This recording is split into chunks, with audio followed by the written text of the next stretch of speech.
Oui, tout à fait, Dror. Et on va le voir sur ces images, c'est comme ça que les habitants de Levallois ont retrouvé la devanture du magasin Cacher, le restaurant Mr Schnitz. Alors c'était samedi matin. Il faut savoir que c'est un restaurant qui a ouvert ses portes il n'y a pas très longtemps. C'est dans la rue Jules Guesde. Et on pouvait lire de nombreux tags antisémites, notamment les mots voleurs et juifs qui avaient été peints à la peinture noire sur la devanture du magasin. Alors les caméras de vidéosurveillance ont permis d'obtenir les premiers éléments de l'enquête. Et un suspect a été interpellé un peu plus tard dans la rue et il a été placé en garde à vue. Alors la communauté juive de Levallois est sous le choc. Il y a une importante communauté juive à Levallois. Il y a plusieurs synagogues. Il y en a une qui a été inaugurée il y a quelques mois. Il y a une école juive aussi qui doit ouvrir ses portes à la rentrée 2023. Et il y a aussi plusieurs commerces cachers. Alors, selon la maire de la ville, Agnès Potier-Dumas, la communauté juive se sent en sécurité à Levallois.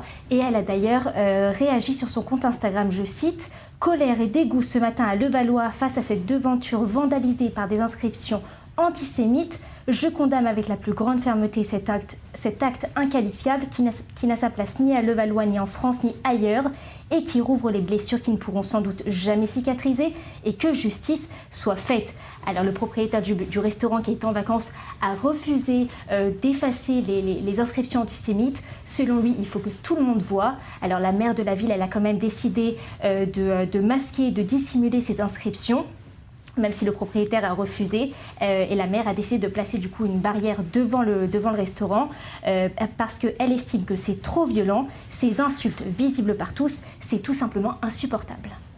Et Chani, le nombre d'attaques antisémites en France continue d'augmenter en termes d'agressions verbales, d'agressions physiques, de tags, on vient de le voir, sur des lieux de culte, sur des commerces. La communauté juive de France est la plus touchée par les agressions antisémites proportionnellement à son nombre, au nombre de ses membres. Oui, tout à fait. Alors dans l'ordre, c'est d'abord la population juive, puis la population chrétienne et enfin la population musulmane.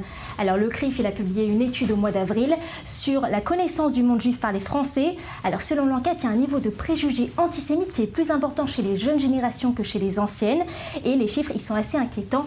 42% des personnes interrogées de moins de 35 ans adhèrent à 6 préjugés antisémites ou plus. Alors en France, les tags antisémites sont devenus un effet de mode. Pour n'en citer que quelques-uns, en janvier, dans le 9e arrondissement de Paris, il y a eu plusieurs tags antisémites qui ont été peints sur plusieurs commerces. Ensuite, en février, c'était à Grenoble, sur les murs d'un collège. Plus tard, à Calais, des croix gammées ont été taguées sur une salle de spectacle. En juin, c'était sur la synagogue d'Issy-les-Moulineaux. Et enfin, en juillet, des tags néo-nazis et antisémites ont été découverts à Pleuc-l'Hermitage, qui est un lieu de la résistance. Alors, on le sait, l'antisémitisme, il a plusieurs visages, notamment l'antisionisme et même le négationnisme. Et sous toutes ces formes, les discours antisémites se multiplient de façon décomplexée.